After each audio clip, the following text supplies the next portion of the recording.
Deixa. Bom, hoje a ideia é fazer aula de cálculo, né, derivadas. Então, porque bom, a gente começou com curvas parametrizadas. O que é uma curva parametrizada? É uma função C de um intervalo, digamos em R3 ou R2. E a gente precisou derivar isso aqui. Não tem grandes... O problema da mudança realmente na derivada não é quando muda aqui de R para R2, R3, Rn. A derivada muda quando, em vez de você ter uma variável, você passa a ter mais de uma variável. Então aqui isso é relativamente tranquilo. Então vamos considerar a questão de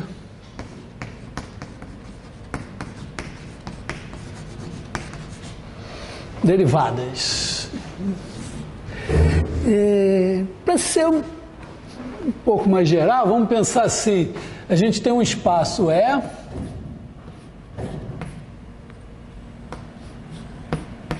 se o nosso espaço E pode ser, bom, não vou pensar o R, mas poderia ser o R2, o R3, o Rn, ou até, eventualmente, um espaço vetorial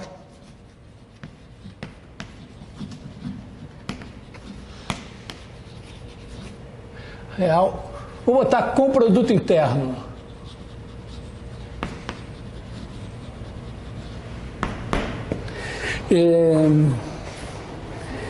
E bom, derivada passa por limite. Limite é o quê? A primeira ideia mais ou menos errada é que quando x fica perto de x0, f de x fica perto de L. A gente tem que melhorar isso. Mas o ficar perto, então, exige uma distância, que quando você está com os números reais, essa distância é o módulo da diferença. Mas sempre que você tem um espaço vetorial com produto interno, e todos esses são casos particulares, a gente pode definir uma distância, quer dizer, definir se U pertence a E, a gente define a norma de U como sendo a raiz quadrada do produto interno de U por U. Então, aqui, no caso Rn, que engloba n igual a 2 e 3, né, vai ser x1 ao quadrado, mais x2 ao quadrado, mais x3 ao quadrado, mais xn ao quadrado, e você pega a raiz quadrada disso daqui. Né? Então, essa aqui é a norma de x.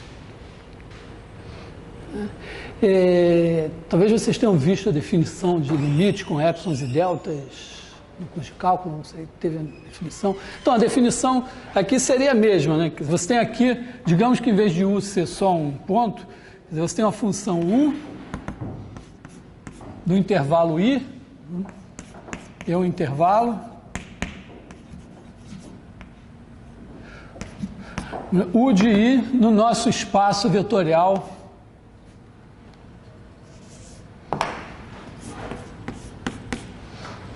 é. Imagina que você tem aqui um tempo, sei lá, T0 em I. E o zero em E. Então, dizer que o limite,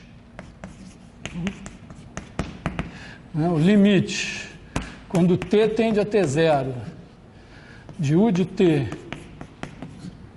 é igual a zero, significa mais ou menos o seguinte, né? Se eu fizesse aqui o gráfico, vamos dizer, U de T descreveria uma certa curva aqui. Aliás, não vou nem botar eixos. Está aqui o nosso espaço, está aqui a origem, e aí U de T é uma certa curva, assim. E imagina que tem aqui um buraquinho,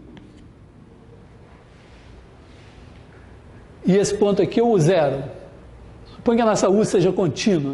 O que significa? Que quando você olhar para a curva, quando o tempo t vai se aproximando do tempo t0, o U de t vai se aproximando de U0.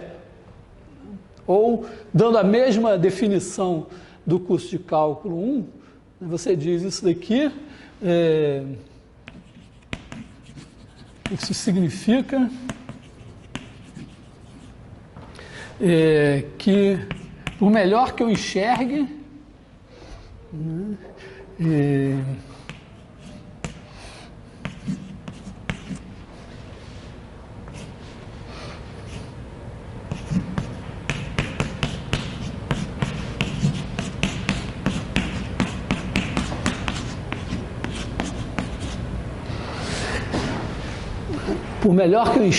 se eu pegar o t bem pertinho do t0, eu vou acreditar que U de t é igual a o zero. Tá, é a mesma definição do cálculo 1, só que essas barrinhas agora não são o módulo, são a norma da diferença, né? Você pega aqui 2 pontos, U de t, pega aqui U de t, o zero, e a norma da diferença mede essa distância aqui. Então, eu não vou me alongar sobre isso, só para dizer que não muda grande coisa. É até mais claro aqui, né? Porque você pegar a distância numa reta é uma coisa meio forçada. Uma distância em R2 e em R3 é a distância que a gente está acostumado, né?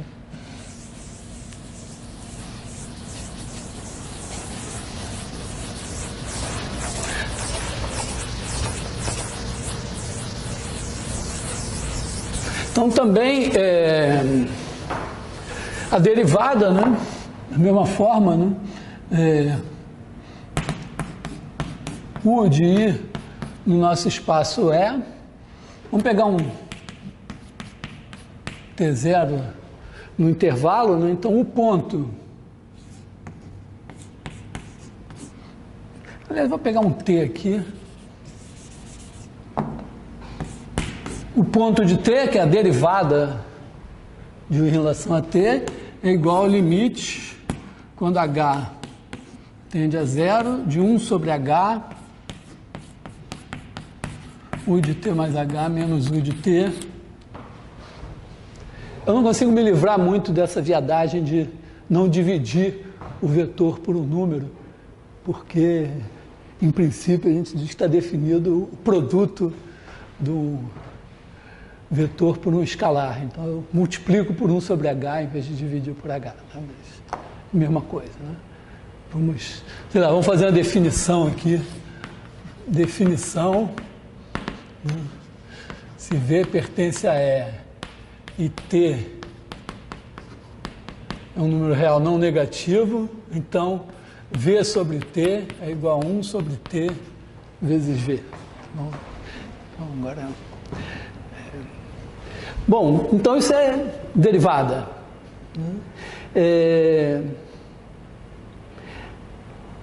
A gente usou, assim, meio livremente, né, que calcular a derivada,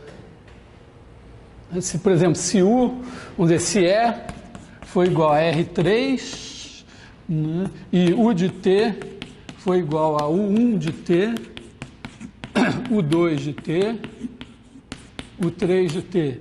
Então, diz assim, que o ponto de t nada mais é, derivar U é derivar cada uma das funções coordenadas. E, basicamente, isso aqui significa o seguinte, dizer que chegar perto de U0, pegar um ponto U, é um resultado, é uma coisa que tem a ver com limites, não exatamente. A gente usa na derivada, mas tem a ver com limites. Dizer que U está próximo de U0 implica, olhando assim em R2, R3, em Rn também, mas vamos pensar em R2 e R3, implica que aqui você tem o 1, aqui é o 0,1, o 0,2, o 2. Então, claramente, né, se nós tivermos pelo menos em R2, R3, eu vou deixar isso barato assim, esse cara, isso é um triângulo retângulo, essa hipotenusa é maior que esse cateto, maior que esse cateto, então se isso daqui for menor que epsilon, esse será menor que epsilon, esse será menor que epsilon. Reciprocamente, né, se esse for menor que epsilon, esse for menor que epsilon, então U menos o zero, né, vamos dizer, é igual a U1 menos o 0,1 ao quadrado mais o 2 menos o 0,2 ao quadrado, raiz quadrada.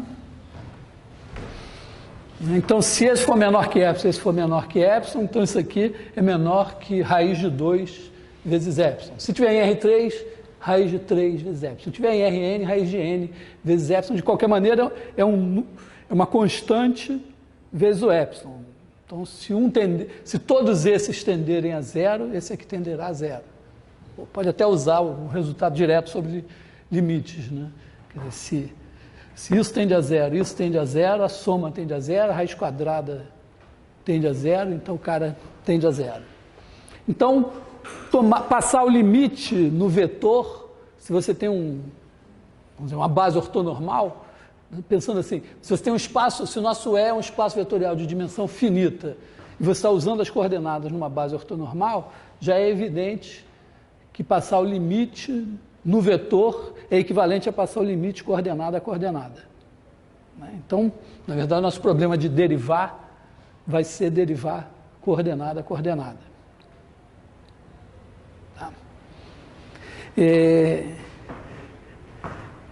Mas eu estou falando isso porque, na verdade, eu quero, sempre que possível, não usar coordenadas. Porque, imagina, você está em Rn, fazendo alguma coisa, tem aquela maçaroca de coordenadas, o risco de você se perder é grande. Então, se der para não colocar as coordenadas, você enxerga melhor. Então, sim.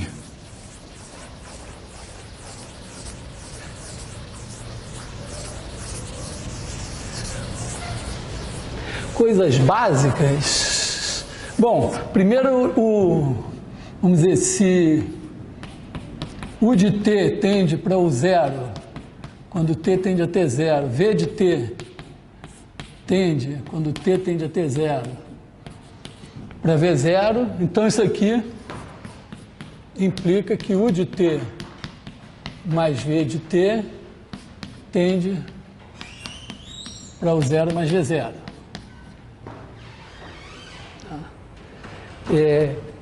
Essencialmente, demonstração é a mesma que se faz em cálculo 1. Não sei se vocês fizeram isso, mas tem um negócio que para todo epsilon existe delta. Então, você toma o delta que você faz U de t mais V de t menos o zero mais V zero. A gente tem que fazer isso ficar pequeno. Isso aqui é igual a U de t menos o zero mais V de t menos V zero. E isso daqui é menor ou igual que U de t menos o zero mais V de t menos V zero. Isso aqui é uma desigualdade triangular, que fica muito mais razoável. Na desigualdade triangular diz o quê? Que a norma de A mais B é menor ou igual que a norma de A mais a norma de B. Bom, é bem triangular, se a gente botar em R2 e R3, né? Aqui você tem o A, o B, e aqui você tem o A mais B. Então, a desigualdade triangular expressa o fato de que o menor caminho entre dois pontos é um segmento de reta. Quer dizer, esse negócio aqui é menor ou igual que esse, mais esse. Num espaço vetorial com produto interno, essa desigualdade é consequência da desigualdade Cauchy-Schwarz-Bunyakovsky. Por quê? Porque a gente tem que Quando você faz norma de A mais B, bom, melhor pegar o quadrado, isso daqui é igual a A mais B, que é igual a norma de A ao quadrado, mais norma de B ao quadrado, mais 2 vezes AB. E aí, por Cauchy-Schwarz-Bunyakovsky, isso aqui é menor ou igual. Esse mantém, e esse aqui, e isso daqui é igual a norma de A. Tá? Então aqui entrou. Então esse resultado vale não só em R2 e R3, mas vale toda vez que você tiver um espaço vetorial com produto interno. Bom, a ideia de norma se generaliza mesmo quando você não tem produto interno, mas não vamos levar isso em consideração. Então, o limite da soma é a soma dos limites. Agora, eu queria focar... bom, isso tem como consequência que a derivada da soma é a soma das derivadas. Agora, eu queria focar no produto, porque agora nós temos muitos produtos. Olha só.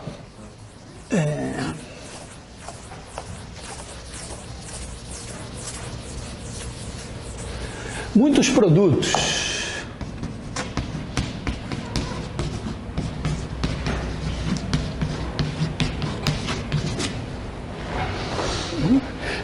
Por exemplo, se você tiver, pega T e I, a gente pode ter, por exemplo, alfa de T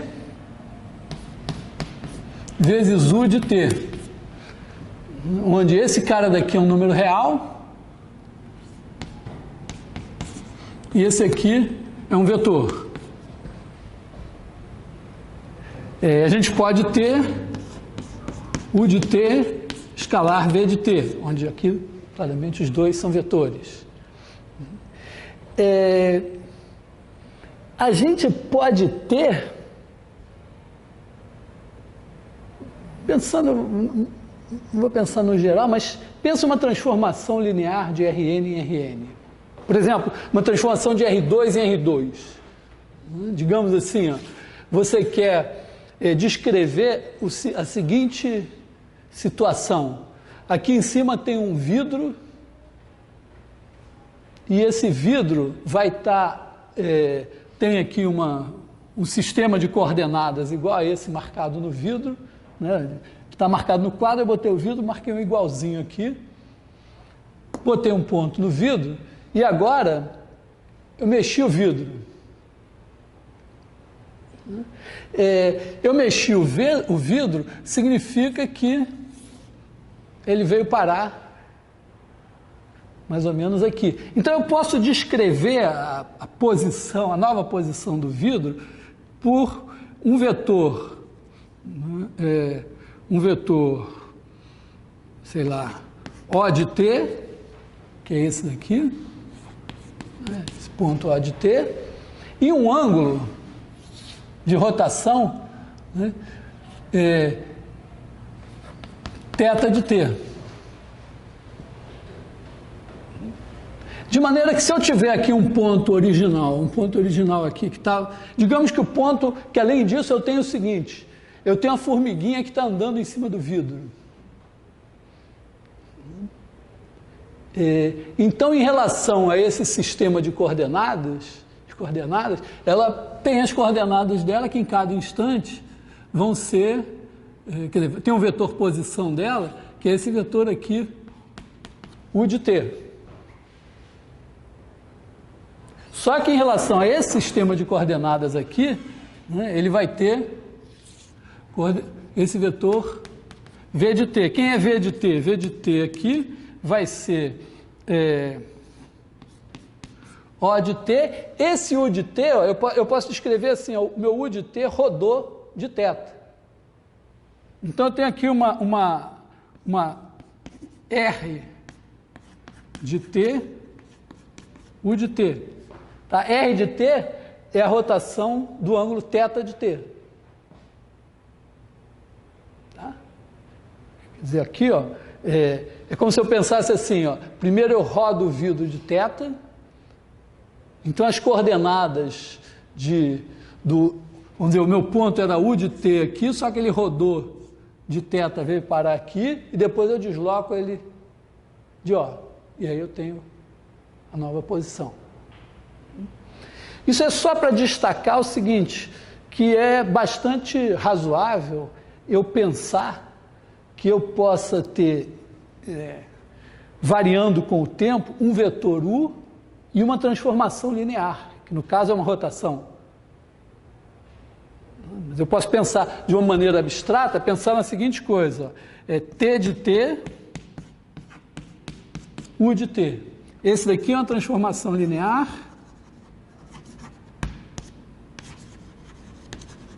e esse aqui é um vetor.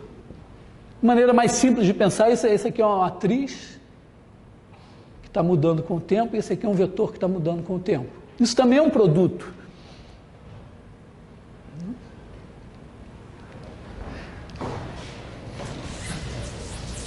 Bom, ainda tem...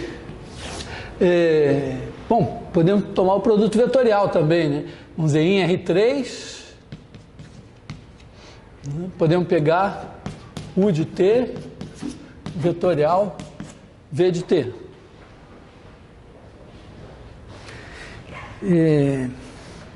E ainda temos um produto meio oculto, que é o determinante. Pensa só, o determinante como uma função dos vetores coluna, por exemplo, da matriz, ele se comporta como uma espécie de produto, ele é distributivo também. Então, vou colocar aqui assim, se eu tiver U de T, V de T, vamos pensar até R3, eu posso pegar o determinante, isso também é uma espécie de produto.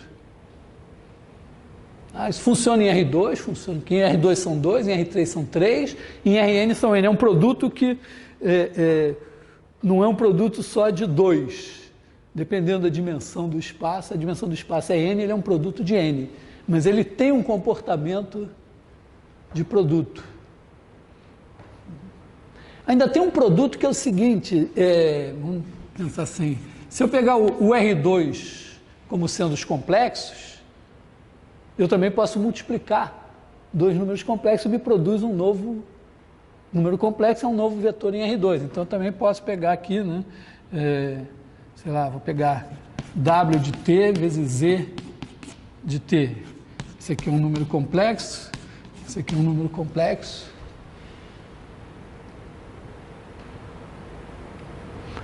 Então, em cada uma dessas situações, eu posso precisar derivar. E em vez de deduzir uma regra de derivação para cada um, eu vou olhar e dizer, no fundo isso tudo é a mesma coisa. Uma coisa que eu não vou parar para provar, pelo menos nesse momento, é o seguinte, é que cada uma dessas coisas é contínua no seguinte sentido, né? Vamos dizer, se T tende para T0, se alfa, suponha que todas as funções aqui sejam contínuas. Então, se T tender para T0, alfa de T tende para alfa de T0 e U de T tende para U de T0. O produto tenderá para alfa de T0 vezes U de T0.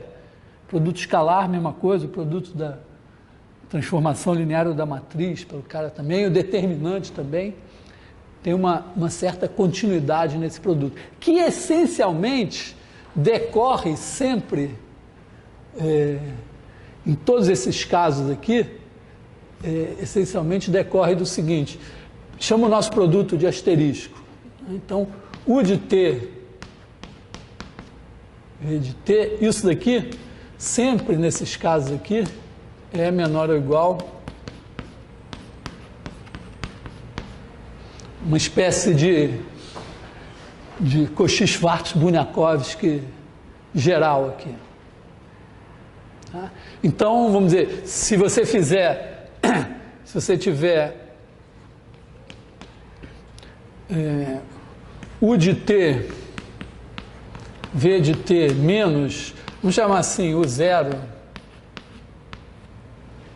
V0, quando a gente vai estimar essa diferença aqui, funciona sempre como na derivada do produto. Vou apagar esses produtos todos, então.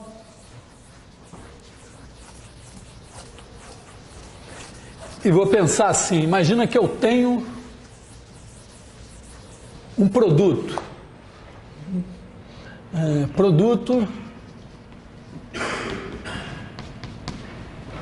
O que é um produto? O que é um produto para mim aqui, né? É que, se eu fizer o 1 mais o 2, asterisco V, isso aqui é o 1, asterisco V, mais o 2, asterisco V. O 1, asterisco U, asterisco V1 mais V2,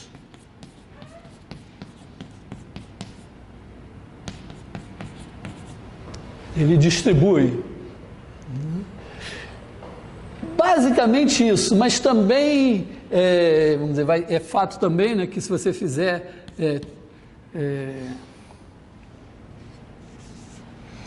uma constante KU asterisco V, isso é igual a K U asterisco V, que é igual a U asterisco KV. Essencialmente isso é que o nosso produto, um cara que se chame produto tem que ter. Repara que o determinante, ele tem essa propriedade,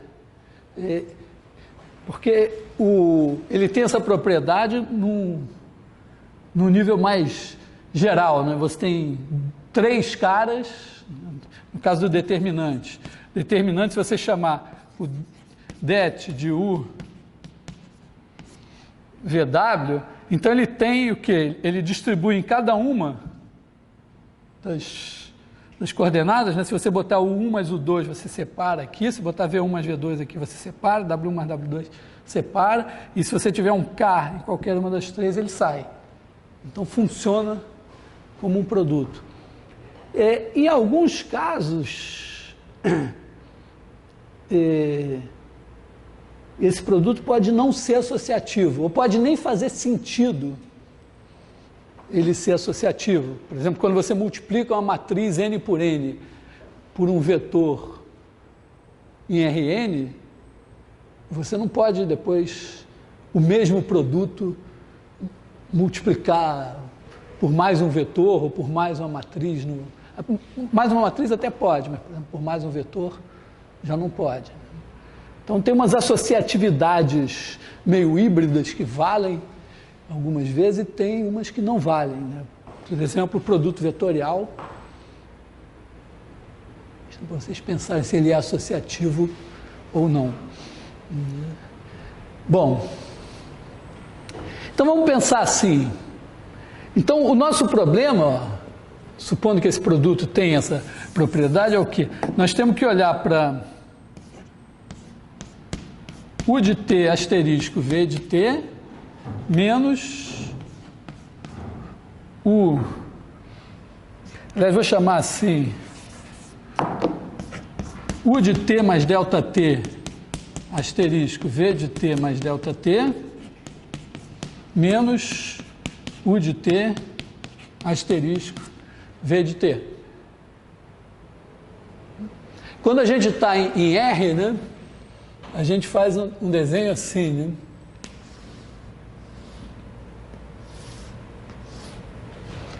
né? Chama esse cara daqui de U de T, esse aqui de U de T mais delta T, esse daqui de V de T.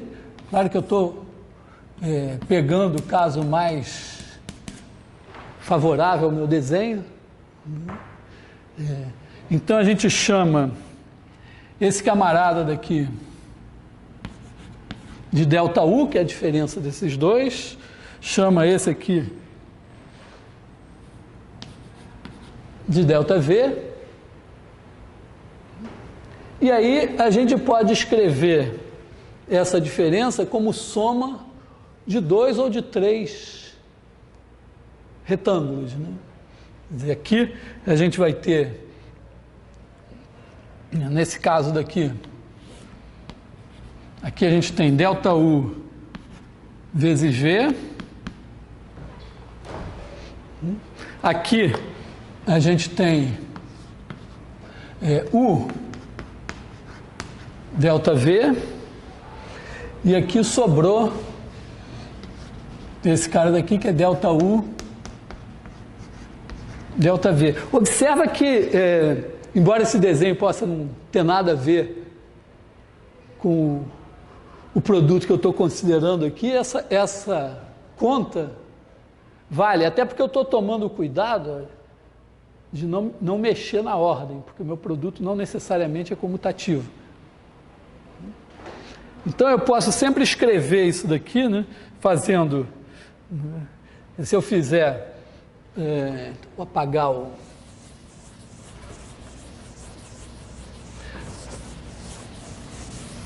apagar isso aqui e vou escrever U de T mais ΔT menos U de T igual a ΔU. Vou mostrar, vou trabalhar só com continuidade, quer dizer, eu quero mostrar que se esse tende para esse, quando ΔT tende a zero, e V de T mais ΔT menos V de T, que é o ΔV, tende a zero, quando ΔT tende a zero, então o produto desses menos esses também tende a zero. Quer dizer, o limite disso é esse daqui. Ou, de novo, se esse tende para esse e esse tende para esse, então o produto tende para o produto desses. Então, minha hipótese é que isso aqui tende a zero quando o ΔT tende a zero, isso aqui tende a zero quando o ΔT tende a zero, e aí eu quero olhar para U de T mais ΔT vezes V de T mais ΔT menos U de T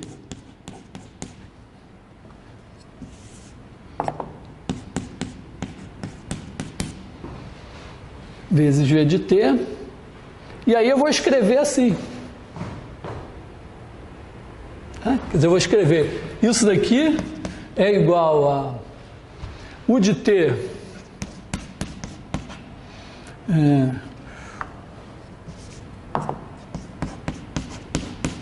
U de T, V de T, que é esse daqui, mais ΔU. Aliás, vamos tirar vou tirar o T na história, tá? Vou chamar U de T igual a U, V de T igual a V. Só para simplificar um pouco a minha conta aqui, né?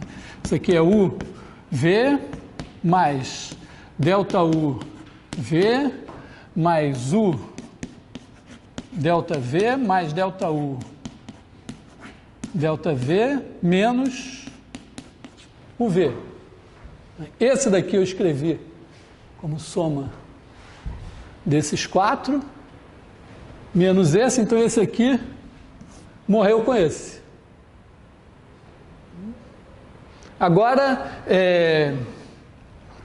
na verdade, eu quero olhar para norma da diferença. Então, eu estou com isso aqui. Bom, agora eu posso usar desigualdade triangular. Isso aqui é menor ou igual que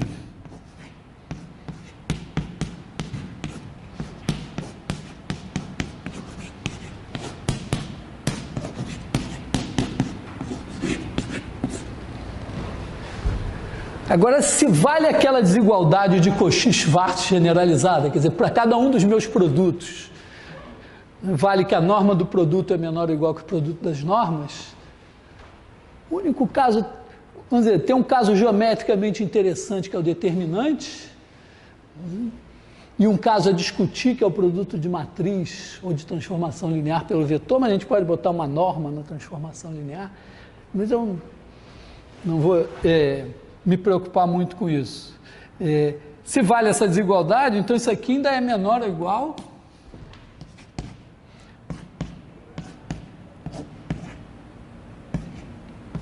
delta U V mais V mais U delta V mais delta U delta V. E como delta U tende a zero, isso é fixo, isso tende a zero, esse tende a zero, esse é fixo, isso tende a zero, os dois aqui tendem a zero. Então, tende a zero. Tá? Então, você tem uma continuidade generalizada desse produto aí. E aí a gente tem a derivada do produto, né? Derivada de UV é U' V mais UV'. Vai sair daqui. Quer dizer, imagina agora, uma pausa assim para... Então aqui é um caso, vamos dizer que é uma figura que não tem nada a ver com a história,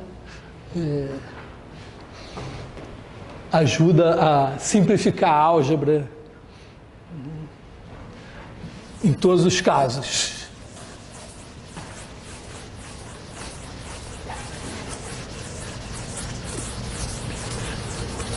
Bom, então o que vai acontecer?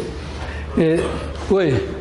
Eu posso fazer essa analogia do produto e a área se nem todo produto vai ter essa interpretação geométrica? Bom, mas a álgebra é a mesma. Certo? Uma das coisas que a gente está aprendendo nesse curso é o quê? É a pegar uma situação em Rn, né, um problema com N variáveis, e essas variáveis podem ser coisas absolutamente destituídas de significado geométrico, como, sei lá, os preços de N, sei lá, produtos distintos. Aí a gente pega uma situação em Rn, a gente diz, peraí, mas se fosse em R2, esse cara seria um ponto no plano. E aí, isso aí que eu estou vendo em Rn, se fosse no plano, corresponderia a essa figura aqui. Por conta dessa figura, eu tenho que fazer essa conta. Aí, às vezes, você dá sorte e a mesma conta que você faria em R2, motivado pela situação geométrica, você faz em Rn e funciona. Eu fiz aqui um exemplo, bem esse exemplo, né? Eu pego o produto de duas funções escalares, então eu interpreto esse produto como uma área, faço um desenho e digo, a diferença dessas duas, né, vamos dizer, voltando aqui, né?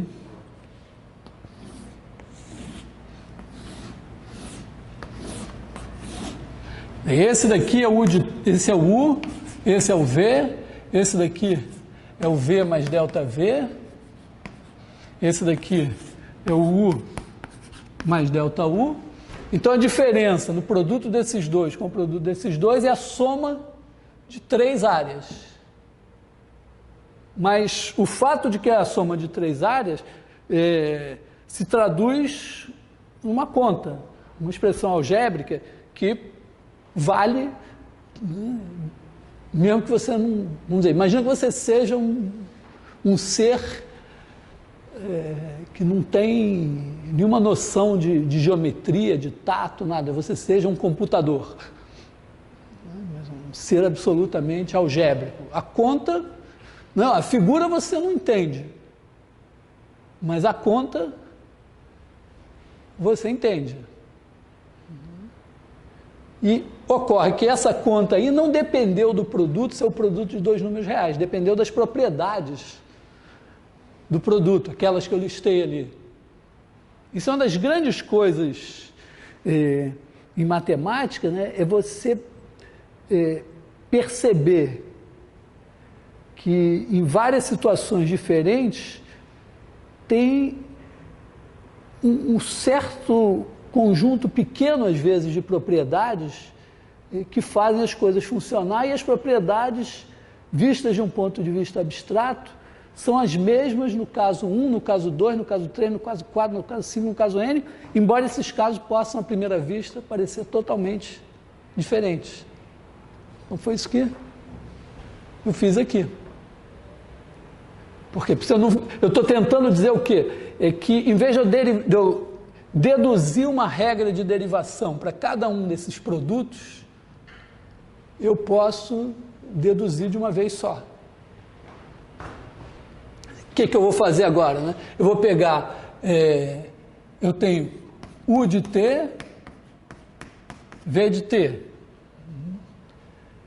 E aí eu quero saber como é que eu derivo em relação a T o produto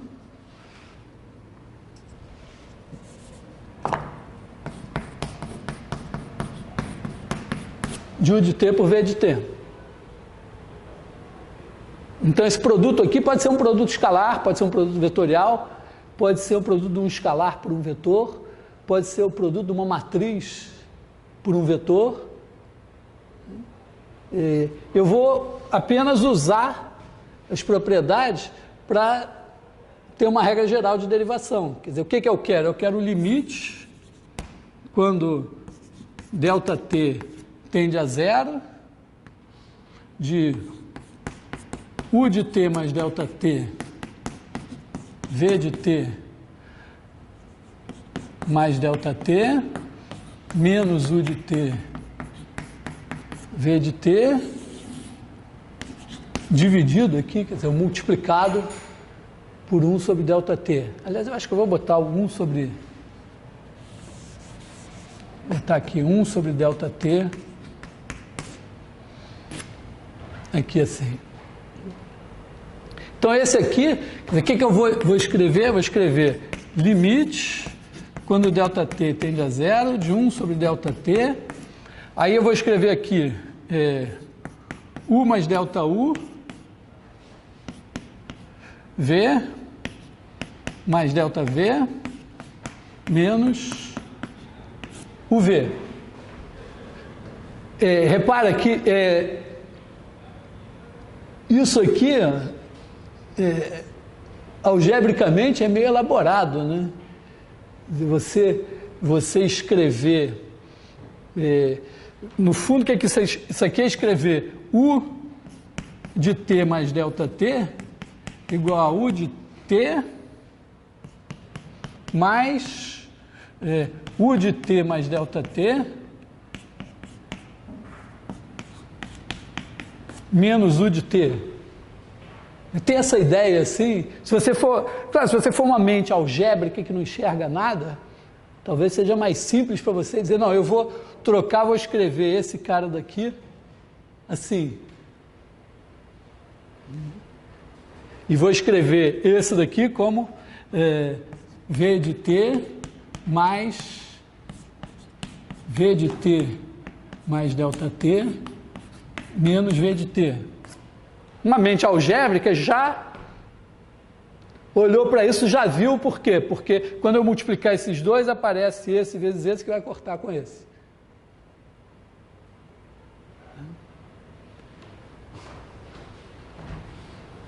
Bom, de qualquer maneira, fazendo assim, nós temos isso. Bom, o que isso nos dá? Vai matar esse com esse. Então, isso aqui é igual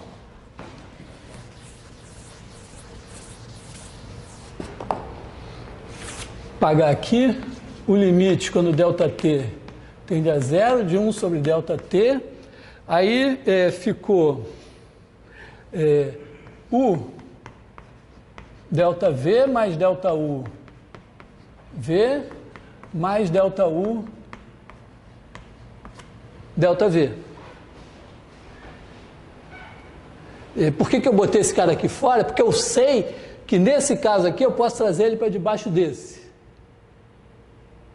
E nesse daqui eu posso trazer ele para debaixo desse. E nesse aqui eu posso escolher. Então isso aqui é igual ao limite, quando ΔT tende a zero, de U com ΔV sobre ΔT, mais ΔU sobre ΔT com V, e mais aqui eu escolho o que eu achar mais bonito, sei lá, boto, sei lá, debaixo do ΔU.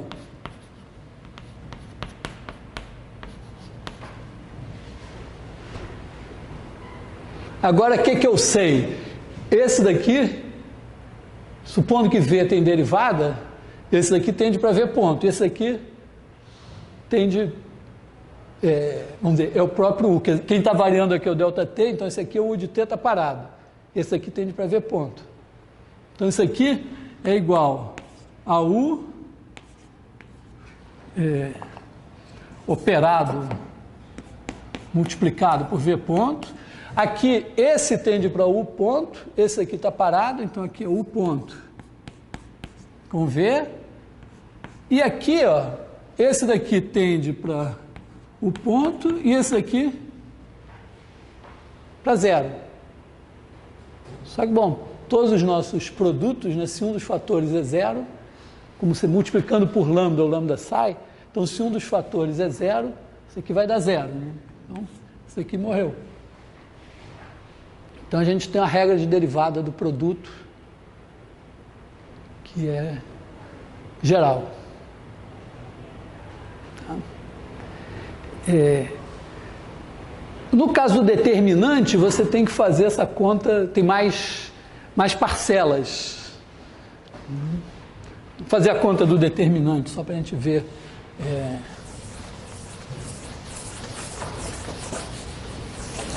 Como é que fica, né? Imagina que eu quero assim, o determinante de U de T mais ΔT, V de T mais ΔT, W de T mais ΔT, menos o determinante de U VW. Então, eu vou escrever esse aqui, U mais ΔU, esse aqui V mais ΔV, esse aqui W mais ΔW, porque isso vai me operar o milagre de cancelar esse termo aqui. Então eu vou ficar, ó, vai ter o determinante de UVW que cancela com esse.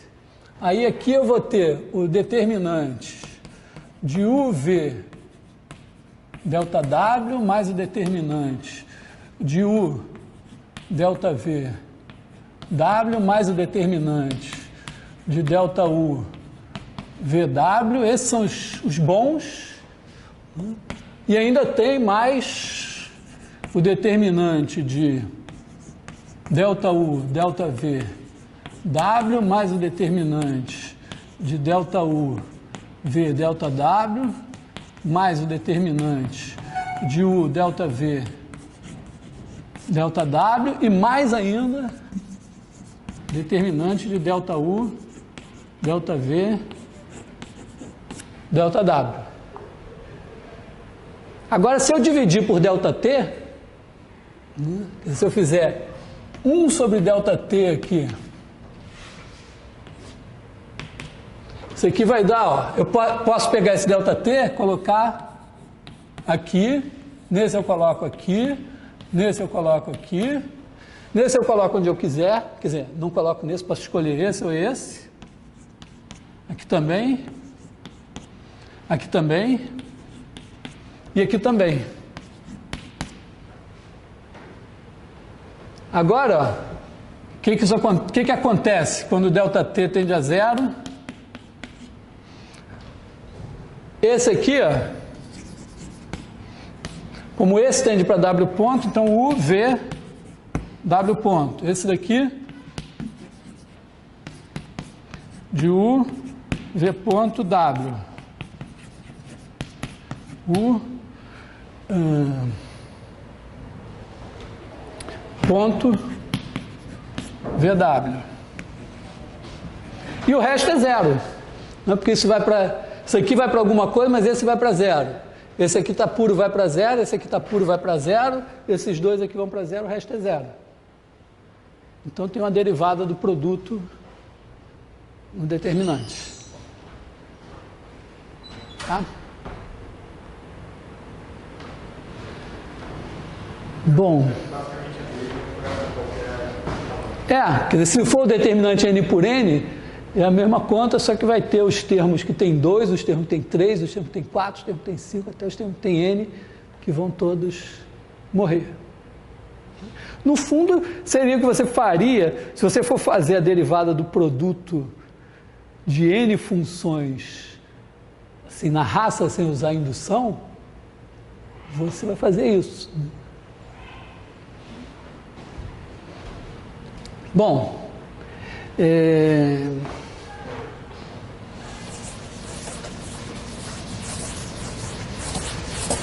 então sabemos derivar produto.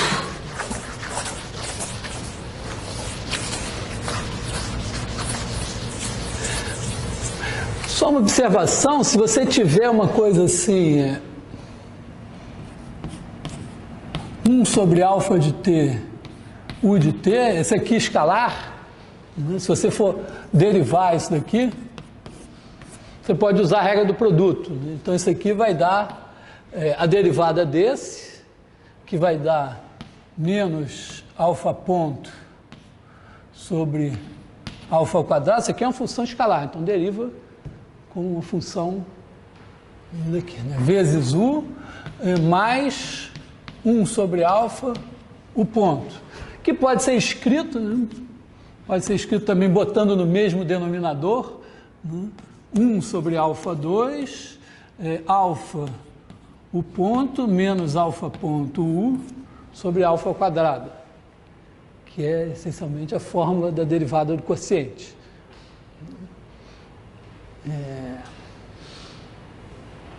Será que vale para matrizes? Está aqui questão.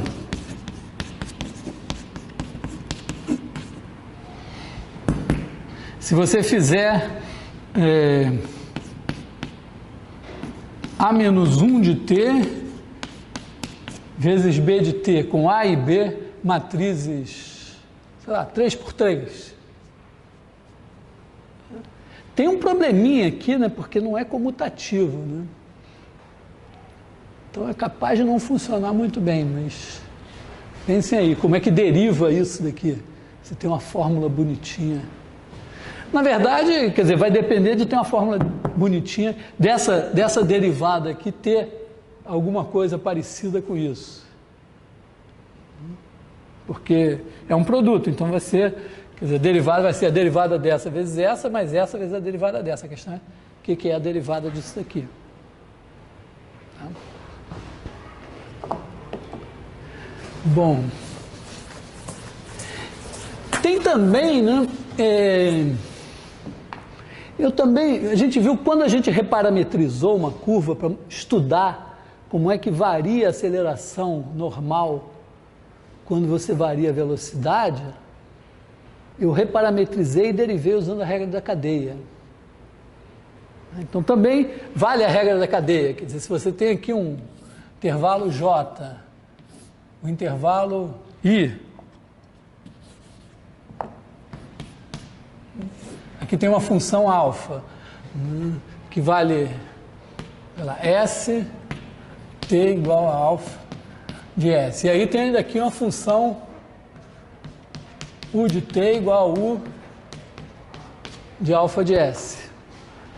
Então a expectativa é o quê? Que se eu for derivar isso em relação a S, derivada em relação a S de U de alfa de S, isso deva dar a derivada disso em relação a T, vamos dizer assim, né? O ponto de alfa de S, na verdade o escalar vem antes, né? Alfa' de S. Tá?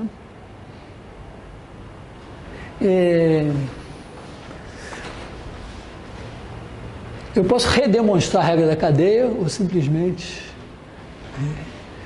dizer vale pela regra da cadeia. Eu acho que eu vou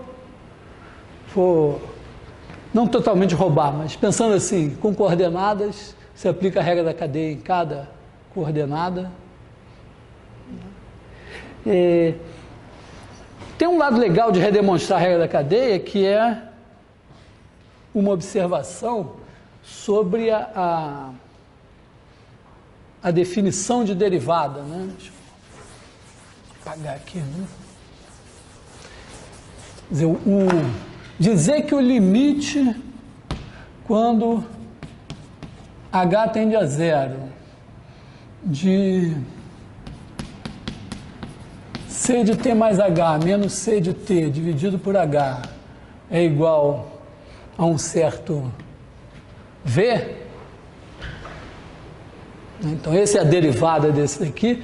Isso equivale a dizer o seguinte, olha, que c de t mais h é igual a c de t mais hv, mais, isso aqui é a aproximação pela derivada, né? Mais um erro que a gente pode escrever assim, h epsilon de h, com limite, quando h tende a zero, de epsilon de h é igual a zero. Significa dizer o seguinte, olha, imagina, vou começar de novo, tá? Vamos começar de novo. Imagina o seguinte, que eu quero aproximar c de t mais h por uma constante. C de t mais h, então vai ser igual a uma constante, sei lá, a mais um erro. Então vou chamar aqui um R de h. Bom, quem é R de h? R de h é igual a c de t mais h menos a. Se c for contínua, é claro, eu quero a melhor aproximação é o quê? Eu espero que R de h tenda a zero quando h tende a zero, que meu erro seja pequeno. Então, se C for contínua, o A tem que ser o C de T, né? Quer dizer, isso aqui tenderá a zero, suponha que, assim, C contínua em T. Então, esse limite daqui vai ser zero se A for igual a C de T. Bem, isso foi só aquecimento. Então, digamos agora o seguinte, que eu quero fazer uma aproximação um pouquinho melhor. Eu vou dizer, bom, eu aproximo por C de T, mas eu quero botar um termo do primeiro grau, quer dizer, um H vezes V e mais um R de H. Eu quero escolher o V. É como se eu estivesse dizendo, eu estou aproximando a posição no tempo t mais h pela posição no tempo t, mais h vezes uma velocidade que eu preciso escolher, de maneira que esse erro aqui seja pequeno. Bom, mas quem é R de H? R de H é igual a C de t mais h menos C de t menos HV. Bom, mas se C é contínuo, isso aqui tende a zero. E qualquer que seja o V, isso tende a zero, porque está multiplicado por H. Então, isso aqui tende a zero quando H tende a zero. Então, qualquer V serve. Então, eu vou ser um pouco mais rigoroso e vou dizer assim, eu vou botar um microscópio e vou olhar esse erro mais de perto. O que é eu botar o microscópio? Como o H está tendendo a zero, eu vou multiplicar por 1 sobre H. Porque aí o meu H, que é pequenininho, vai virar 1. E eu vou olhar para isso. Então, eu vou fazer assim, ó, R de H dividido por H. Bom, isso aqui então vai me dar isso daqui, e esse eu corto. Agora, se a C for derivável, quer dizer, se esse limite aqui existir, tem um V, um único V, que faz com que, mesmo olhando no microscópio, isso vá para zero. Então, V igual a C ponto de T, se C é derivado. E reciprocamente, né? Se existir um V tal que isso tende a zero, é dizer que esse V é a derivada, é o vetor velocidade. Então, a gente pode dizer o seguinte, que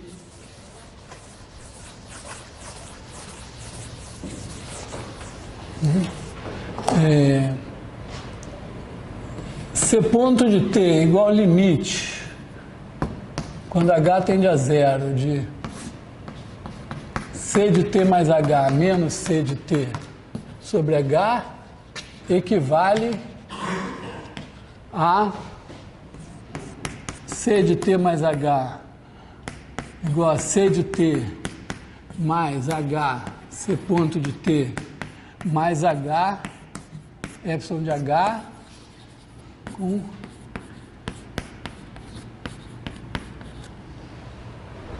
tá, o epsilon de H é o R de H sobre H.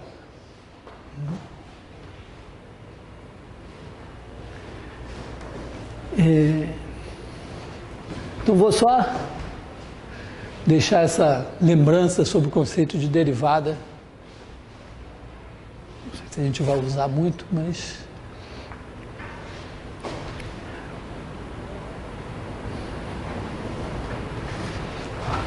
vamos apagar aqui.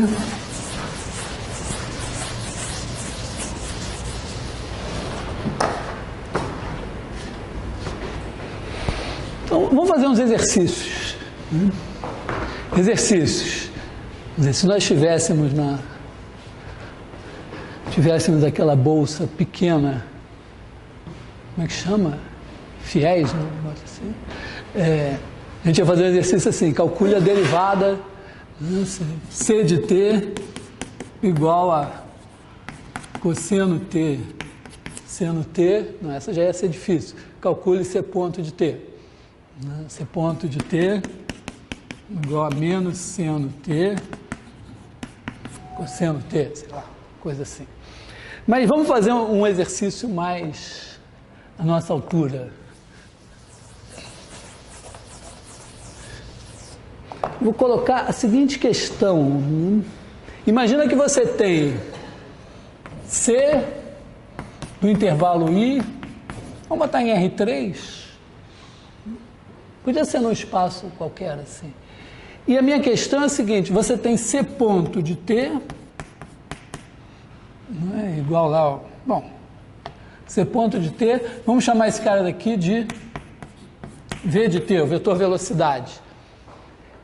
Então, eu queria saber que eu tenho a seguinte suspeita, né? Eu já falei disso já. A segunda derivada, né, o C2 pontos de T, vou chamar de A de T. E aí eu parti essa aceleração numa componente tangencial e numa componente normal. E disse, né, que a componente tangencial deve mudar a rapidez do movimento e a componente normal deve mudar a direção do movimento. Vamos, em vez de chutar isso assim, vamos investigar isso diretamente. Quer dizer, vamos ver como é que varia a norma de V de T. Então a questão é: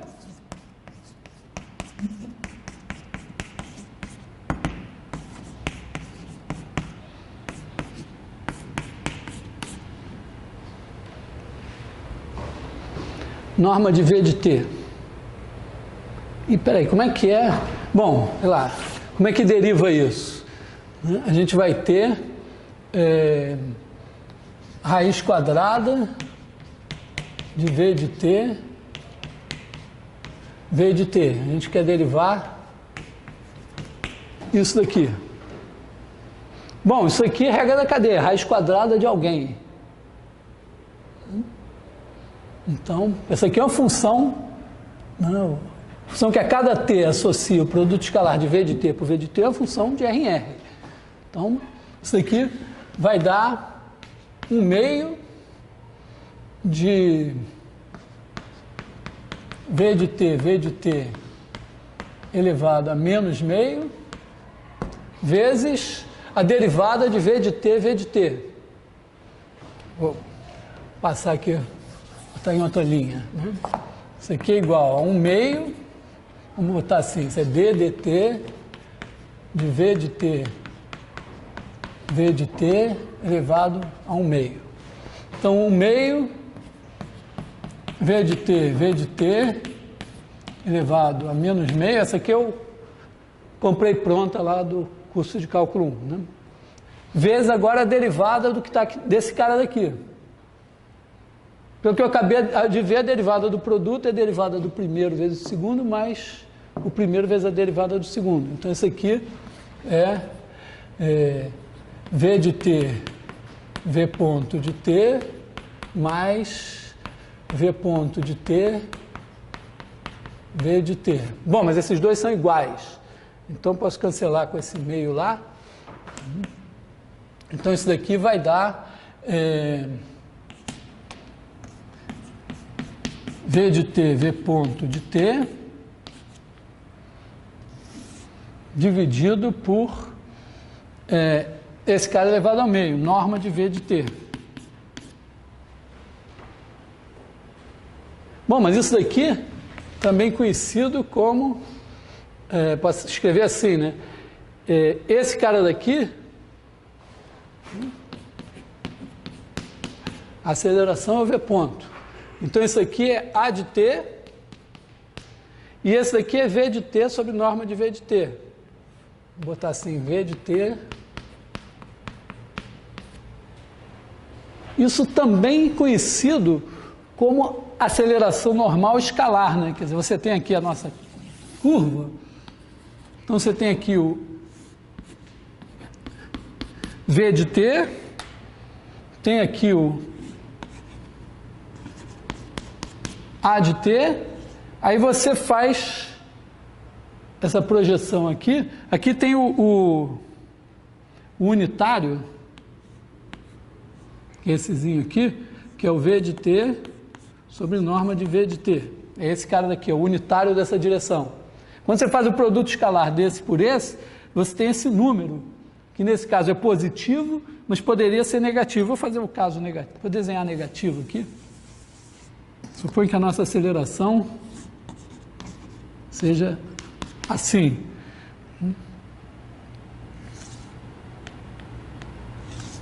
Então você tem esse número negativo dada essa unidade aqui. Então, claramente é o quê? Você pega a projeção da aceleração e pega o número que corresponde a essa projeção. Se ele for positivo, ele está dizendo que a velocidade está aumentando com essa taxa de variação. Se ele for negativo, diz que a velocidade está diminuindo em tamanho, né? Então, é realmente a aceleração tangencial mede bem a variação da norma da velocidade. Ok? Mais uma vez, isso não é física. Já falei para vocês, mas eu fiquei meio impressionado quando eu cheguei na França fazer o doutorado. Eu reparei que lá eles falavam física, mecânica era outra coisa. Mecânica não era física. Entendeu? Faz sentido, assim, nessa maneira de pensar. Bom, já que deu tão certo, vamos tentar agora pensar o seguinte. Apaga isso aqui.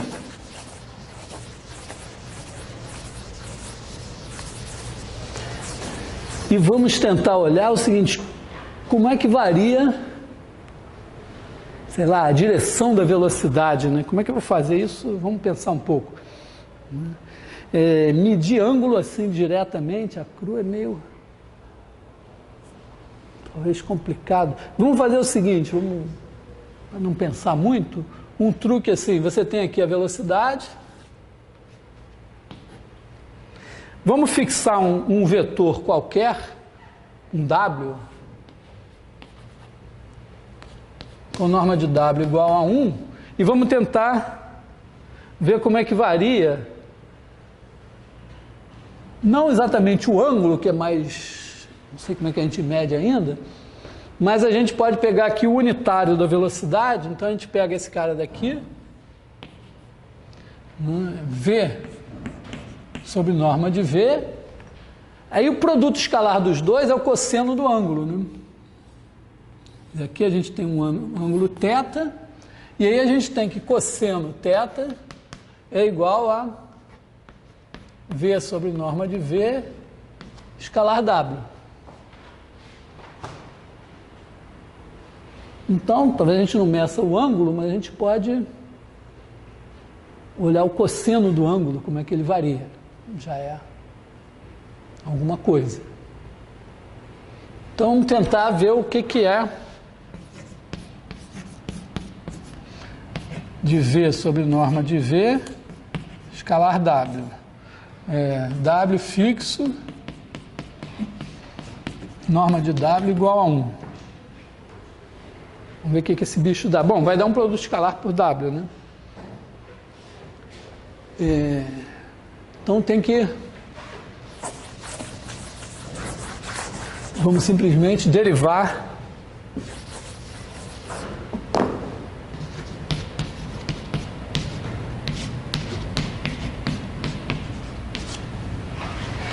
Bom, isso aqui é a derivada do produto. Quanto é que deu a derivada de V mesmo?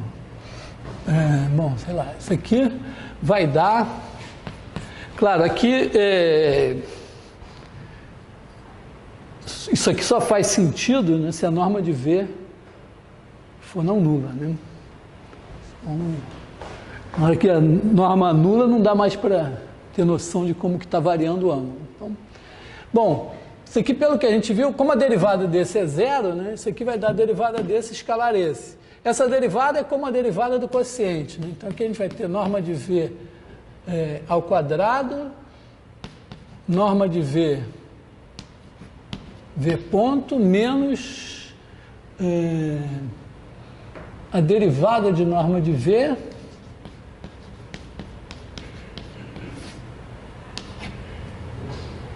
vezes V escalar W.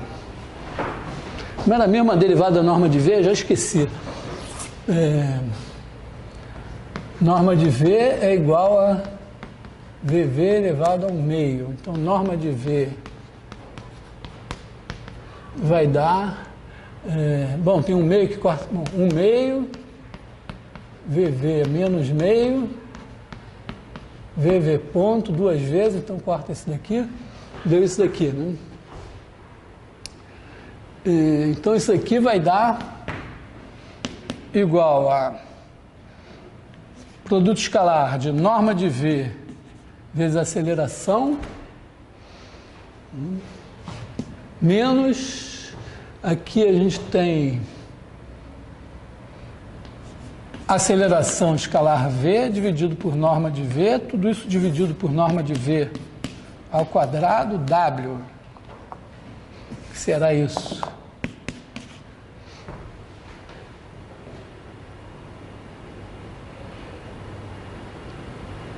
Talvez tenha uma norma de V a mais, mas isso aqui eu acho que eu posso escrever assim, isso é 1 sobre norma de V.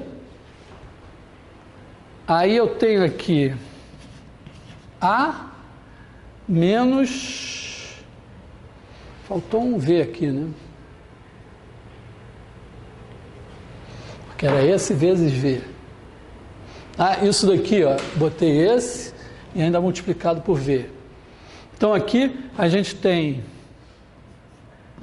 A escalar V sobre norma de V,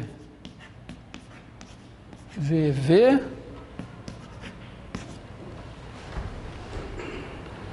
esse cara daqui é aceleração tangencial. Ó. Porque, olha só, isso é a projeção da aceleração, é um vetor projeção da aceleração. Quer dizer, se eu chamar aqui de aceleração tangencial,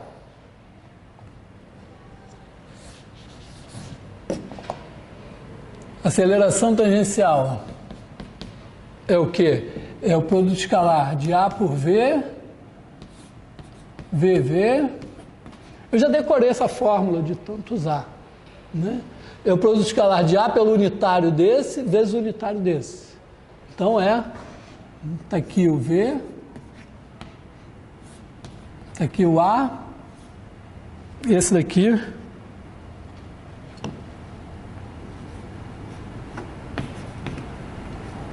é esse cara daqui.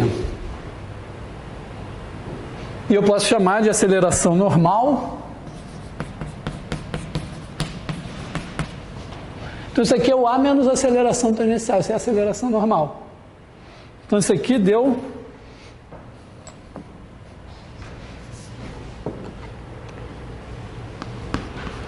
sobre norma de V vezes a aceleração normal,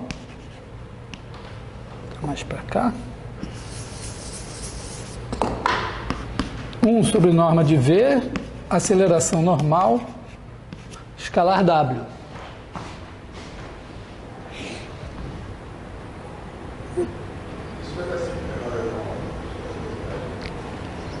Isso aqui menor ou igual a 1? Não, mas a aceleração normal não precisa ser... Aceleração normal, dividido pela velocidade, pode ter qualquer tamanho, né?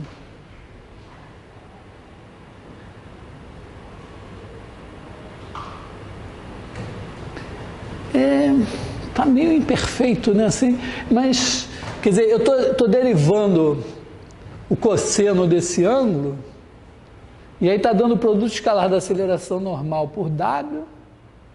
Quer dizer, o produto escalar do unitário da velocidade por W, quando você deriva, dá o produto escalar da aceleração normal por W, mas ainda tem velocidade no denominador.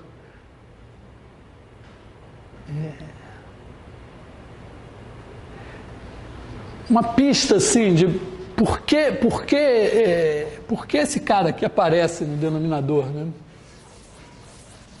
Por que diabos? Imagina que eu estou aqui, passando aqui, aí eu tenho uma certa velocidade, assim. Aí eu dou uma certa aceleração normal aqui.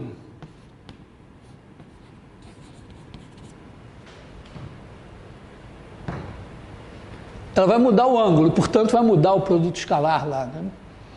Repara que se a velocidade for grande, essa aceleração normal vai desviar um pouquinho o ângulo. Se essa velocidade for pequena, essa mesma aceleração normal vai mudar mais o ângulo. Então, tem um certo sentido, né, que essa variação do ângulo, do cosseno do ângulo, tem a aceleração normal, mas de alguma maneira seja modulado, dividido pela norma da velocidade, para indicar que aumentou a aceleração normal, a variação do ângulo aumenta. Mas, para uma mesma aceleração normal, essa variação vai ser menor se a velocidade for maior e maior se a velocidade for menor. Claro, não prova nada, podia ser quadrado, cubo, sei lá, exponencial, alguma coisa assim, mas tem um certo sentido.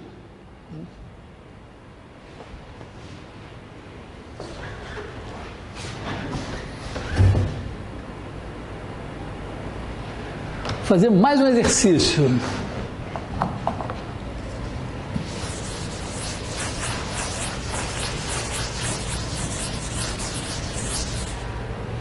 Ih, rapaz, eu fiz umas contas aqui que saíram do quadro, né? Ainda bem que eu já tinha feito antes.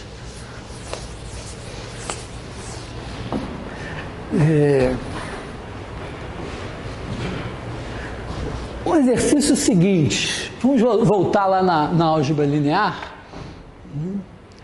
Imagina que a gente tem uma transformação linear T de Rn, pode até ser em Rm.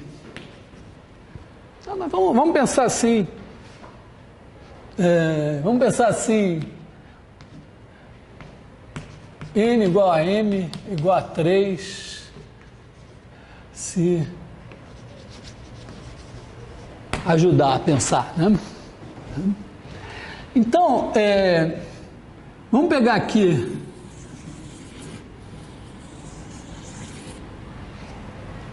a esfera unitária, S aqui igual ao conjunto dos U pertencentes a Rn, tais que U escalar U igual a 1. E aí vamos levar pela transformação, isso vai virar alguma coisa assim, que eu espero que seja um elipsoide. Mas vamos tentar ver se eu consigo ver esse elipsoide. Olha só, a primeira coisa que eu vou fazer é o seguinte, vou procurar esse cara daqui, quer dizer, esse eixo maior aqui. Está aqui o zero, está aqui o zero. Então deve ter um vetor aqui, um V,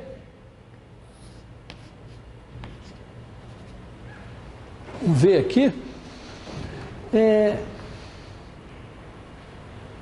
que tenha a maior norma. Você olha para esse bicho aqui, olha o tamanho dos caras, que são imagens dos caras de cá, ele deve ter o maior tamanho de todos. Corresponde, sei lá, vou botar esse U mais aqui assim, um certo U aqui, né? V igual a um certo T de U.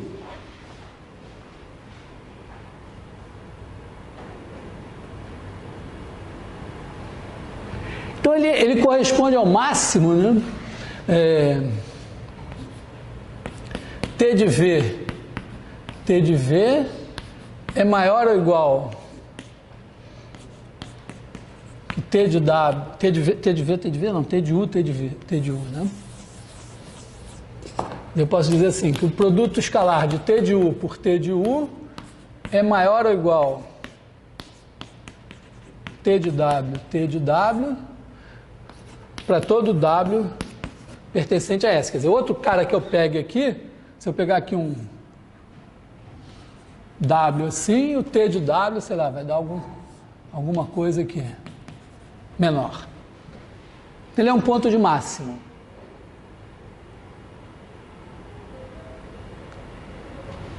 Isso aqui é uma esfera, né? Então, se esse cara daqui é o ponto de máximo na esfera, eu não sei derivar na esfera. Mas eu sei o seguinte, se passar uma curva por aqui, eu sei derivar em relação a essa curva. Então, vamos construir um círculo máximo sobre a esfera. Vamos fazer o seguinte, vamos dar um corte aqui, cortar aqui por um plano. Então, agora isso aqui que era eventualmente R3, virou bidimensional agora, U. Tá aqui a origem. Vamos pegar um W, assim, ortogonal a U. Então, eu posso fazer uma curva aqui como função de t, ó, que seja o seguinte, pega C de t igual a cosseno t vezes U mais seno t vezes W. Eu digo que essa curva, tá, aqui, quer dizer, eu estou pegando o vetor U, estou pegando dois vetores no espaço, isso vale em geral, pega dois vetores no espaço, unitários e ortogonais. Aí faz cosseno de t vezes esse mais seno de t vezes esse. A norma desse cara é 1. Quer dizer, norma de c de t ao quadrado é o produto escalar desse por ele mesmo. Só que como U escalar W é 0, então aqui eu vou ter cosseno quadrado t, U escalar U, mais seno quadrado t, W escalar W. Só que isso é 1, esse é 1. Então, isso aqui é igual a 1. Então, isso é um círculo máximo. Aliás, olha só, na verdade, eu tenho a esfera aqui. Está aqui o U. Eu posso pegar qualquer vetor W perpendicular a U e fazer isso. Cada um deles vai me dar um círculo máximo em cima da esfera. Que no tempo t igual a 0, a C de 0, é igual a U. Tá? Então, eu peguei, ó, tá aqui a esfera, botei a esfera aqui assim, botei o U apontando para cima e peguei todos os planos que passam por U e pelo centro da esfera, cada um deles corta a minha esfera num círculo máximo, né, que tem o U e que tem um vetor W que dá a outra direção. E esse círculo máximo pode ser parametrizado assim. Bom, agora observa o seguinte, quem é o maior valor de T de C de T sobre essa curva? Quer dizer, do tamanho de T de C de T. Eu vou apagar isso aqui. Digamos que nós consideremos a seguinte função, f de T igual a T de C de T, T de C de T. Ora, eu estou olhando a norma de T sobre uma curva em cima da esfera, que passa nesse ponto U. Mas U é o ponto de máximo dessa função na esfera toda. Quer dizer, se eu pegar cada vetor da esfera, olhar a imagem dele por T e medir o tamanho, o maior valor foi dado nesse ponto U. Então, se eu pegar um círculo que está sobre a esfera passando por U, todos os pontos aqui estão sobre a esfera. Então, o tamanho da imagem disso aqui por T menor ou igual que o tamanho de U. Então, essa função aqui tem máximo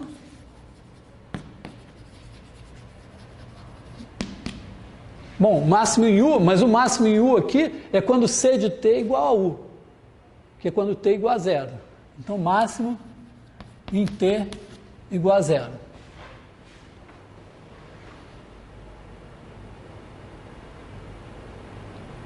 Então, a derivada disso em zero é zero. F' de zero igual a zero.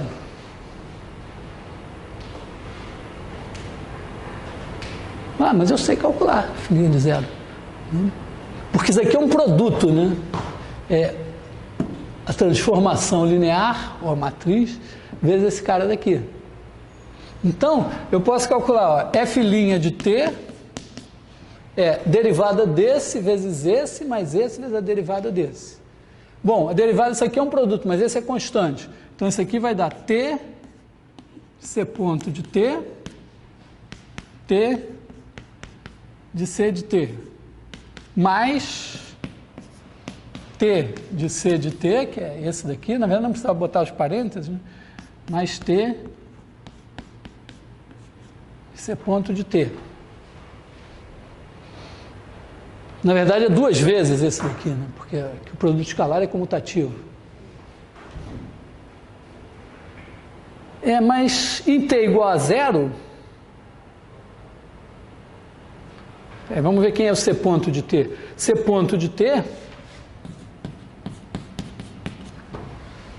é menos seno T U mais cosseno T W.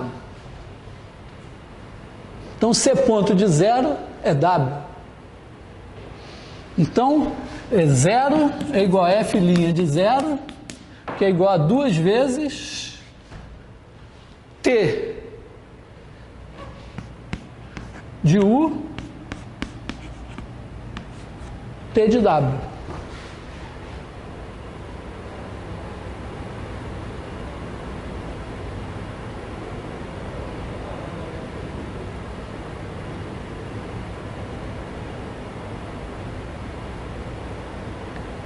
Acho que vou surpreender o Pagnelli agora. Olha só o que eu acabei de descobrir. Vou apagar isso aqui. Eu peguei o U, peguei um W ortogonal a ele. Esse U é aquele cara lá que tem a norma máxima. Aí peguei o W, e aí mostrei, ó, que o T de W é ortogonal ao T de U.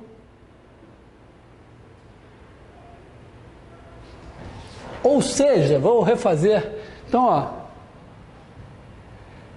o que eu acabei de mostrar? Eu pego esse cara, essa esfera aqui, Aí levo lá, aí pego o ponto mais alongado lá, o V mais alongado. Ele é a imagem de um certo U. Aí eu pego esse U e digo, bom, vou fazer uma mágica da derivada aqui. Eu pego curvas passando por U, todas sobre a esfera. Se U é o ponto de máximo sobre a esfera toda, ele é o ponto de máximo sobre cada curva. Então eu derivo em cada curva e igual a zero. Só que a derivada em cada curva dá o produto escalar de T de U pelo T de W, onde W foi o vetor auxiliar que eu usei para fazer a curva, que é tangente aqui. E que é ortogonal a U. Então, ó, eu acabei de mostrar a seguinte coisa, que eu já fiz lá, vamos dizer, eu recorri ao Apolônio para fazer em R2, mas agora é uma coisa geral. Eu pego aqui, esse cara deu isso assim, aí deu isso aqui. Aí eu peguei V igual a T de U. Então está aqui o U.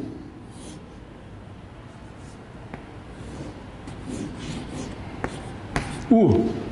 Aí eu pego aqui o espaço ortogonal ao U.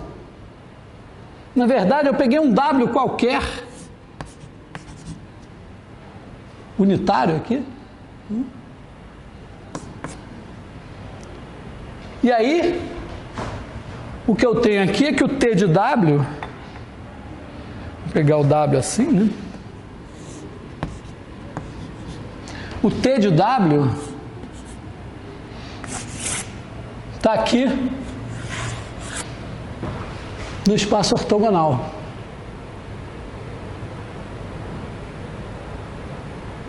Então acontece o seguinte, olha, eu peguei essa bola, aí peguei o cara mais comprido aqui, aí o cara mais comprido, aí peguei o espaço ortogonal aqui, é esse. Eu estou dizendo que a imagem desse espaço ortogonal é ortogonal a esse. Aqui a figura está meio mal feita, né? Porque aqui seria...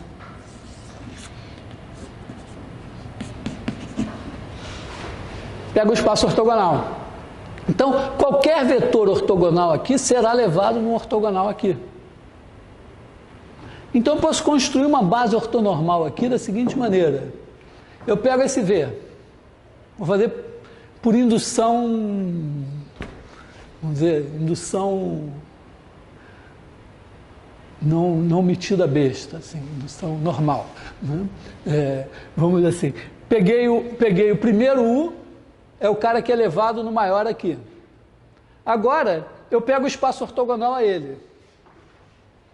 Esse espaço ortogonal, a interseção com essa bola, é a bola desse espaço ortogonal. Então, se eu pegar essa bola daqui,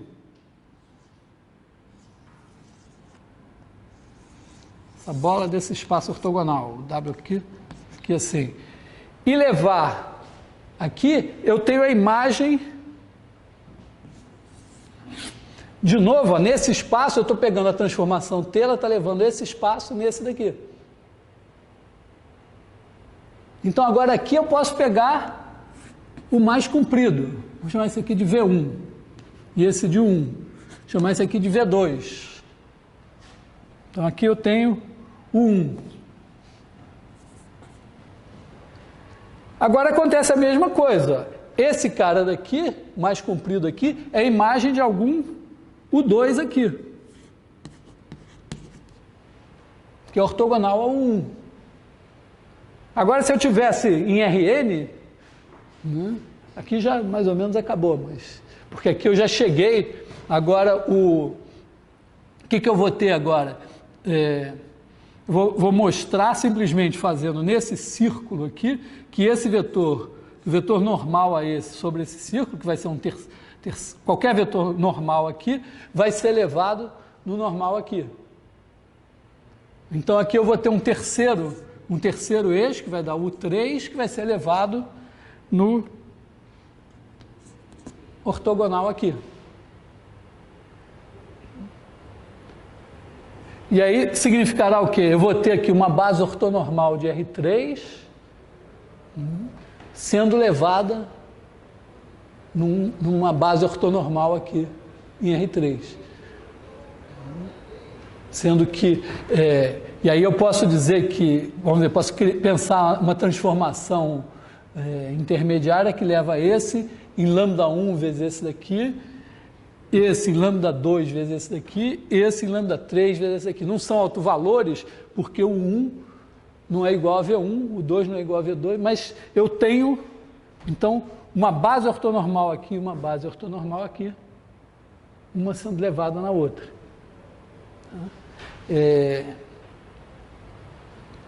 E ainda tem vamos dizer, esses vetores aqui, eles não são quaisquer.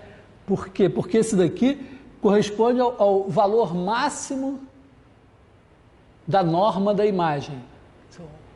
Aí, tirado esse, no espaço ortogonal, o seguinte corresponde ao valor máximo da norma da imagem do que sobrou aqui. Depois, tiro esses dois, pego o espaço ortogonal aos dois, também vai no valor máximo. Então, eu posso, vamos dizer, em Rn corresponderia a isso, eu pegar uma base ortonormal aqui, levada numa base ortonormal aqui, e os valores sendo os máximos. Eu posso dizer que eu demonstrei usando um fato que não é trivial, que eu dei como trivial, que existe o ponto de máximo. Quer dizer, eu tenho a transformação linear da esfera em Rn, eu estou usando o fato de que existe um cara aqui que corresponde ao maior tamanho na imagem.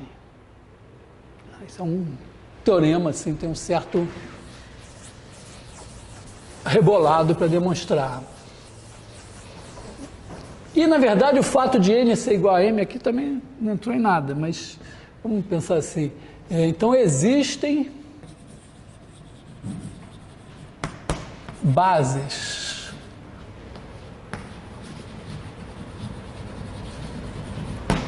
ortonormais,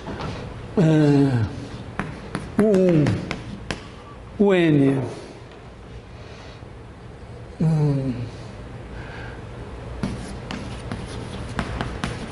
de Rn e V1, Vm de Rm e escalares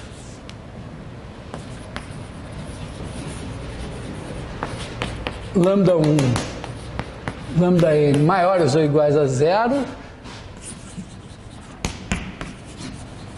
tais que T de UI igual a lambda I VI. Claro, tem o detalhe aqui do N poder ser diferente do M. O que acontece? Se o N for menor, sobram, né? Vamos dizer, quando esgotar, depois você acrescenta os vetores V que você quiser, completando a base ortonormal. Se o N for maior que o M, a partir do M, tudo vai ser zero. Os lambdas vão ser todos zero. Mas tem isso aqui. Isso é a decomposição em valores singulares.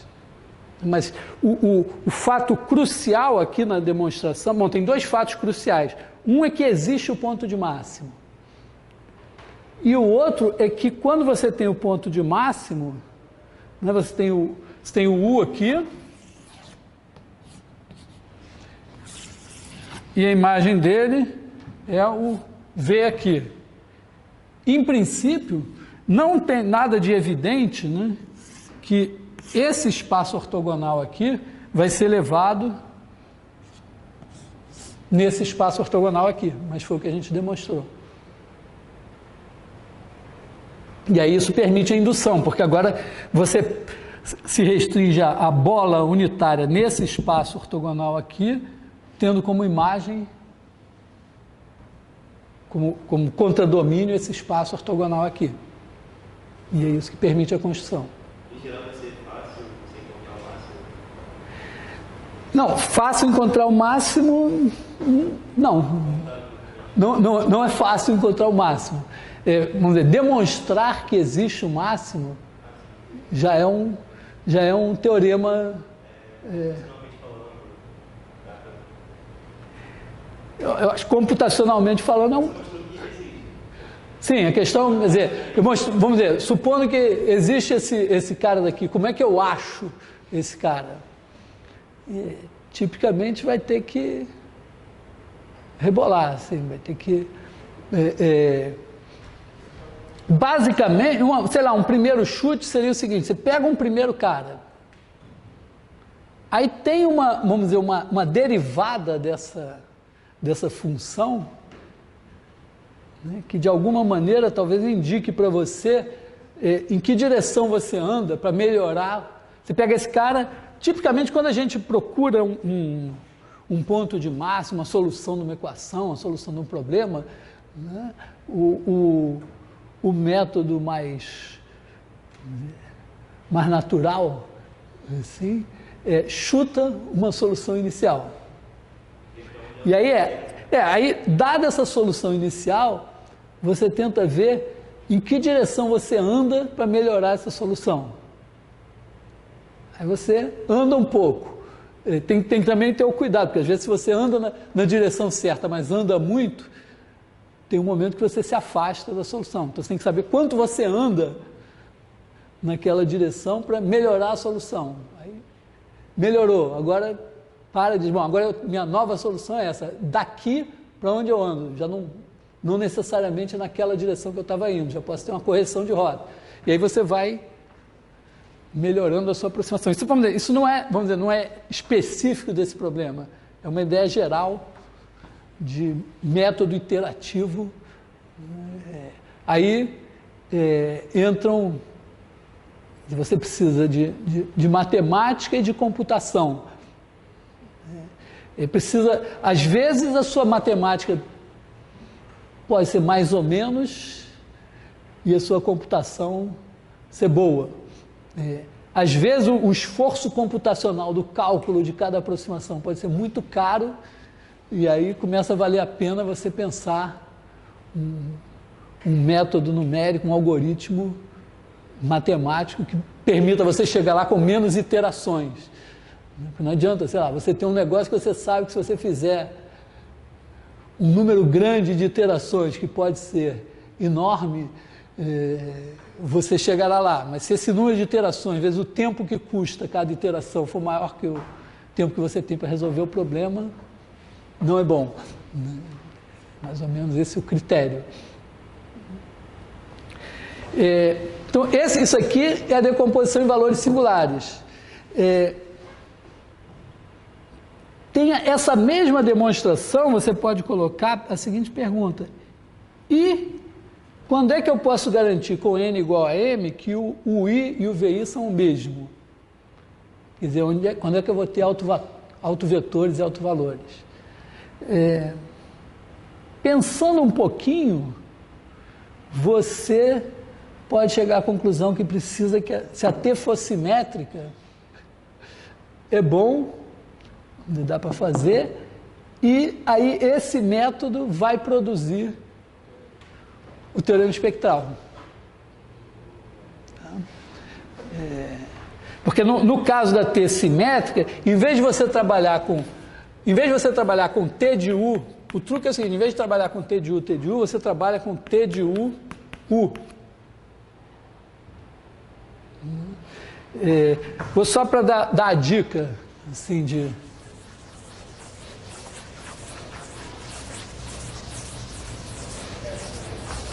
porque olha só, imagina que você conseguiu a sua base, né, T, sei lá, do espaço Rn, vamos Rn, né?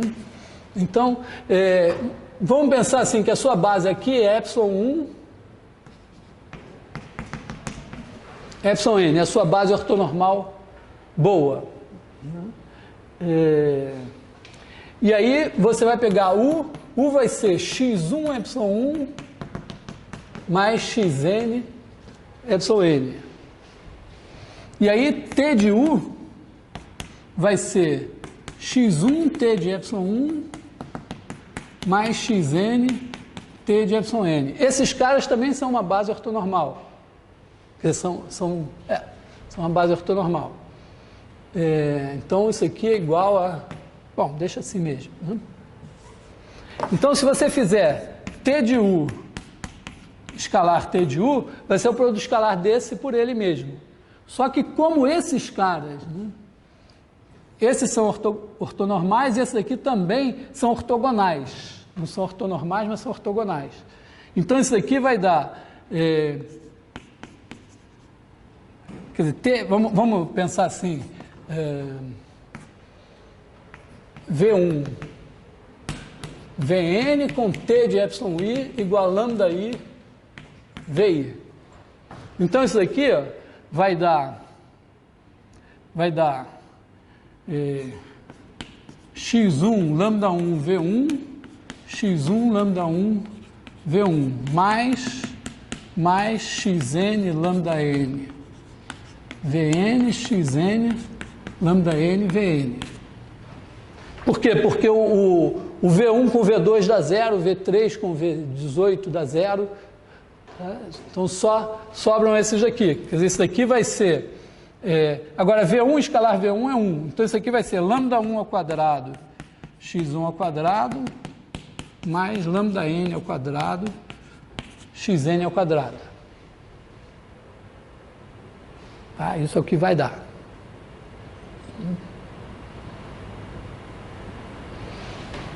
Repara que quando, vamos dizer, isso aqui, se a soma do x1 ao quadrado mais xn ao quadrado for igual a 1, isso aqui é uma média dos quadrados desses caras. Então, se o maior de todos for o lambda 1, quando você botar o peso todo no lambda 1, vai dar o maior valor desse cara. Bom, agora imagina que você quisesse o seguinte, ao invés disso daqui, você quisesse isso daqui, mas vou apagar essa, vou deixar isso assim um pouco. Vamos fazer a mesma coisa, só pensando assim, que em vez de ter V1, Vn, você tivesse T de εi igual a lambda I, εi.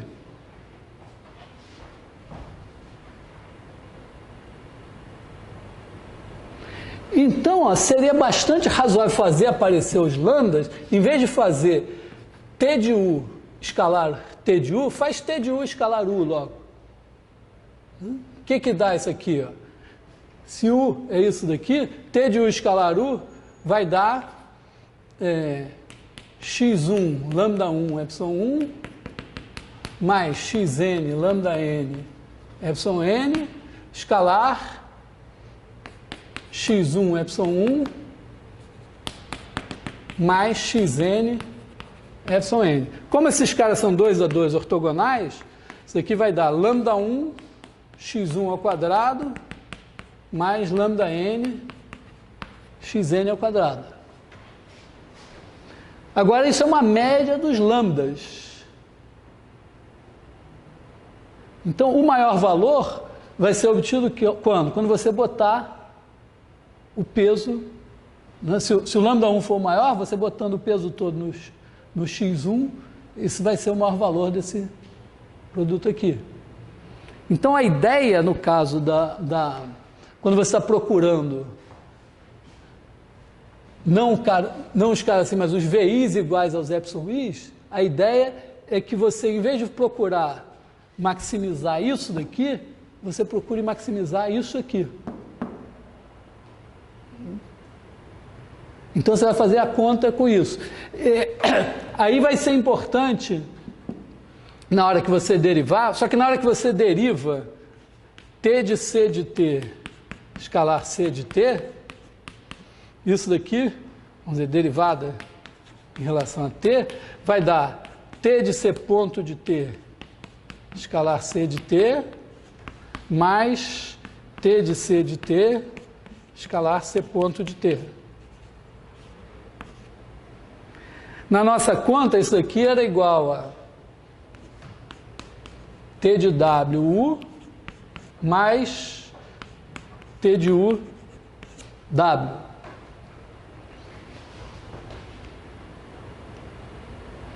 Isso aqui vai ser zero. Se eu pegar o U, que seja o ponto de máximo desse negócio, e o W ortogonal a ele, isso vai ser zero.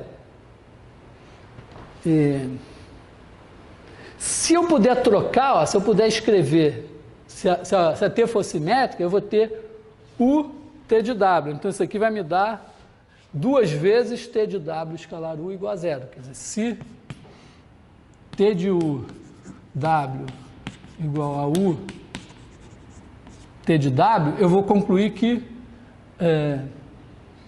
T de W escalar U igual a zero. Então, na minha figura lá, vai acontecer o seguinte. Eu olhei para cá, aí eu olhei para o máximo de T de U escalar U. Aí eu achei um U aqui que é o ponto de máximo. Se o W é ortogonal, se o W está aqui no espaço ortogonal, eu estou concluindo que o T de W também está no espaço ortogonal. Então eu posso refazer a coisa agora levando esse espaço nele mesmo e achar o segundo, o terceiro e o enésimo. Então o primeiro vai ser o primeiro autovetor. Primeiro, por que esse U é autovetor? Por quê?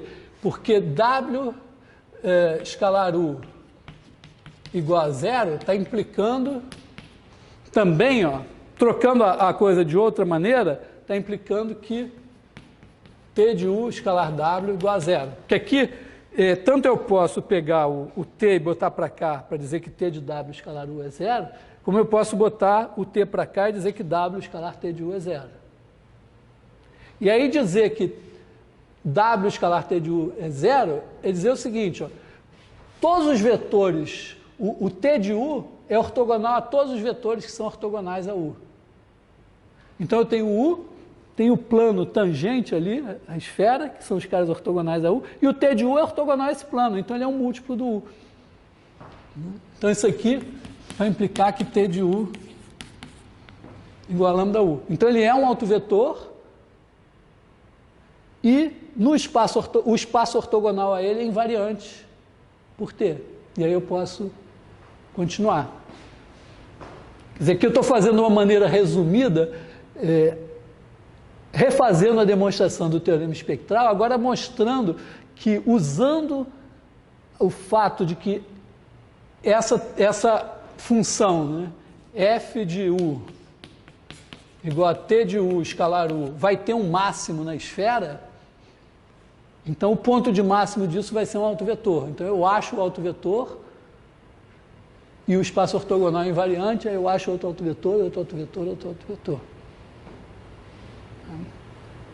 Essa, para mim, é a demonstração mais legal do teorema espectral e da decomposição em valores singulares, e de alguma maneira ela, pelo menos em alguns casos simples, ela se generaliza também para a dimensão infinita. Bom, então é isso. Foram nossos exercícios de cálculo. E vem aí leis de Newton e outros exercícios.